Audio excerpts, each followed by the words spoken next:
Hello friends, अगर आप लोग भी 2024 बोर्ड एग्जाम देने वाले हैं तो आपके मन में यार जरूर डाउट होगा, पेज खाली रह जाए तो कितना नंबर कटेगा। यानी कि आपके मन में यह जरूर डाउट होगा कि पेज खाली रह जाने से वहां पे कितना नंबर आपको काट लिया जाएगा। यानी कि अगर बीच में भी पेज छूट जाएगा उसके लिए भी कितना नंबर काट लिया जाएगा। यह आपके आंसर जहां पे समाप्त होता है उसके बाद अगर पेज छूट जाए तो वहां से कितना नंबर आपको काटा जाएगा। ये सारे डाउट को आपको इस वीडियो में क्लियर किया जाएगा और इस सभी का जवाब आपको इस वीडियो में दिया जाएगा। तो अगर आपको भी इस डाउट को क्लियर करना है तो ये वीडियो को आप लोग अंत तक जरूर देखें। तो चलिए वीडियो को शुरू करते हैं। तो यहाँ पे हम लोग बात करने वाले हैं कि पेज खाली रह जाए तो कितना नंबर कटेगा। इससे रिलेटेड आपके मन में कुछ ऐसा सवाल होगा जैसे कि यहाँ पे आपको शो कर रहा है। पहला यहाँ पे क्या है कि पेज खाली छूट जाए तो क्या होगा। यानी कि अगर आप लोग एग्जाम देते होइएगा या एग्जाम आपको देने जाना है तो यहाँ पे आपको जरूर डाउट होगा कि पेज खाली छूट जाए तो क्या होगा। उसके बाद पेज बीच में खाली रह जाए तो क्या होगा। यानी कि बहुत सारा बच्चा क्या करते हैं, पेज पलटते पलटते वहां पे आंसर लिख देते हैं और एक पेज पलटने के बजाय वहां 2-3 पेज पलटाया था। यानी कि वहां पे 1 से 2 पेज एक्स्ट्रा पलट जाता है। तो वहां से क्या करना है आपको, वहां से आपको कितना नंबर काटा जाएगा वो भी आपको डाउट क्लियर किया जाएगा। उसके साथ ही कितना लिखने से अच्छा नंबर मिलेगा और आपके मन में यह डाउट होगा कि हम कितना वहां पे लिख कर आएंगे ताकि हमको अच्छा नंबर मिल पाएगा। उसके बाद ही उत्तर पूरा होने के बाद पेज छूट जाए तो क्या होगा। यानी कि मान लीजिए आपको 15 प्रश्न दिया गया है और आप लोग 15 प्रश्न का आंसर वहां पे लिख चुके हैं, उसके बाद भी आपका पेज छूट गया है तो उसके लिए कितना नंबर काटा जाएगा वो भी आपको बताया जाएगा। तो चलिए आप पहला पॉइंट से शुरू करते हैं। तो यहाँ पे पहला पॉइंट क्या है कि पेज खाली छूट जाए तो क्या होगा। मान लीजिए वहां पे आपको 18 पेज लिखने के लिए दिया जा रहा है और आप आंसर लिखते लिखते 10 पेज तक गए हैं। उसके बाद आपका टाइम खत्म हो चुका है। मान लीजिए आपका टाइम खत्म हो चुका है 10 पेज पे जाते जाते और 18 पेज वहां पे दिया गया है। उसके लिए आपको कितना नंबर काटा जाएगा आइए समझते हैं। मान लीजिए 18 पेज आपको दिया जा रहा है लिखने के लिए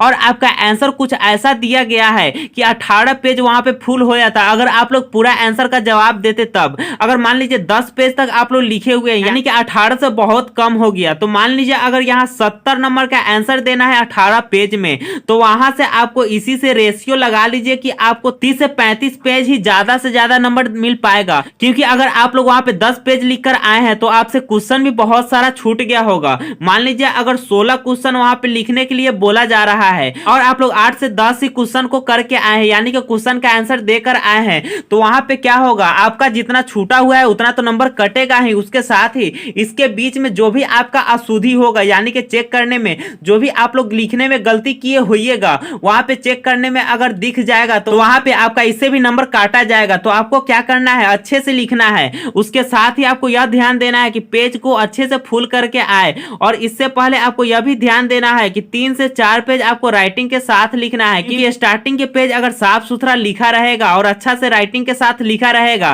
तो स्टार्टिंग में मान लीजिए आपको अच्छा नंबर दिया जा रहा है तो अगला पेज में भी आपको अच्छा नंबर ही दिया जाएगा। तो आपको क्या करना है, 3 से 4 पेज ध्यान से अच्छे से राइटिंग के साथ लिखना है ताकि आपका अगला पेज में भी अच्छा नंबर मिल पाए। तो ये चीज आपको ध्यान में रखना है। तो ये डाउट आपको क्लियर हो गया होगा कि पेज खाली छूट जाए तो वहां से क्या हो सकता है। तो अब चलिए दूसरा पॉइंट की ओर चलते हैं। तो यहाँ पे दूसरा पॉइंट क्या है कि पेज बीच में खाली रह जाए तो क्या होगा। यानी कि आपके मन में यह डाउट होगा कि मान लीजिए हम 2 से 3 पेज लगातार लिख दिए हैं और तीसरा पेज पलटना चाहिए तो वहां पे 2 पेज एक साथ पलटा गया है और आपको ध्यान तब आया जब आप लोग कॉपी को पूरा लिख चुके हैं तो बीच में खाली रह जाए तो वहां से आपको कितना नंबर कटेगा। तो आइए समझते हैं। तो उसके लिए बोर्ड से एक निर्देश जारी कर दिया गया है कि जो भी टीचर वहां पे कॉपी को चेक करेंगे, मान लीजिए आप लोग पेज को खाली छोड़कर आए फिर भी टीचर को क्या करना है, जितना खाली पेज है और जितना लिखा हुआ पेज है सभी को बारी बारी से पलट कर देखना है। तो वहां से आपको घबराने का जरूरत नहीं है। अगर आपका गलती से बीच का पेज छूट गया है वहां से आपको अगला पेज भी चेक करके नंबर दे दिया जाएगा। लेकिन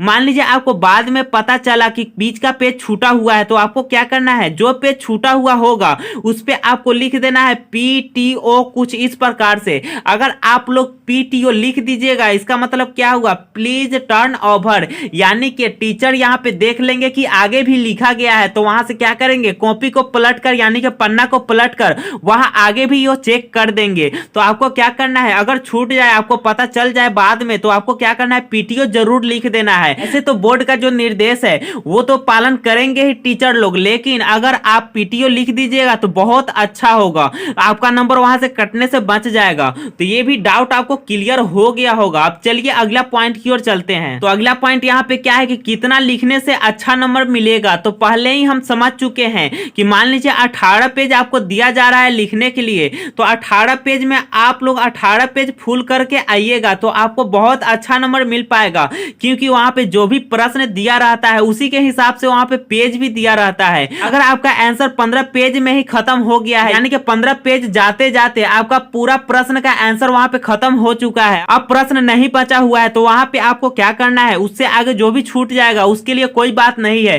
क्योंकि आप पूरा सवाल का जवाब वहां पे दे चुके हैं, यानी कि प्रश्न का आंसर वहां पे दे चुके हैं, तो आपको पूरा नंबर वहां पे मिल जाएगा। तो उसके लिए आपको घबराने का जरूरत नहीं है, बशर्ते यहाँ पे आपका पूरा प्रश्न का आंसर होना चाहिए। तो ये भी पॉइंट आपको क्लियर हो गया होगा। अब चलिए अगला पॉइंट की ओर चलते हैं। तो यहाँ पे अगला पॉइंट है कि उत्तर पूरा होने के बाद पेज छूट जाए तो क्या होगा। तो इससे पहले हम लोग बात कर चुके हैं। मान लीजिए अगर 18 पेज दिया गया है और 15 पेज जाते जाते आपका प्रश्न का आंसर यहीं पे समाप्त हो चुका है, यानी कि प्रश्न का आंसर आपको यहीं पे समाप्त हो चुका है। इसके बाद अगर आपका 3 पेज छूट रहा है, इसके लिए आपका कोई बात नहीं है, क्योंकि आपका 15 पेज जाते जाते प्रश्न का आंसर समाप्त हो चुका है। तो इसके आगे जो भी पेज छूटेगा उसके लिए कोई बात नहीं है, आपको यहां तक पूरा नंबर दे दिया जाएगा, क्योंकि आप लोग पूरा प्रश्न का आंसर वहां पे देकर आए हैं। तो इसके लिए आपको क्या करना है, घबराना नहीं है, आपका नंबर वहां पे नहीं काटा जाएगा। लेकिन अगर आपका प्रश्न का आंसर समाप्त नहीं हुआ है तो आप लोग कोशिश ये कीजिएगा जितना तक जा सके वहां तक आप लोग जरूर करके आइएगा। तो ये सभी चीज को आपको ध्यान में रखकर क्या करना है, एग्जाम देने जाना है। और पेज खाली होने से क्या होगा ये भी आपको समझ में आ गया होगा। आई होप कि इस वीडियो में आप लोग अच्छे समझे होंगे। अगर आप इस चैनल पर नए तो चैनल को सब्सक्राइब करें। अगर ये वीडियो आपको अच्छी लगे तो वीडियो को लाइक शेयर कमेंट जरूर करें। Thank you.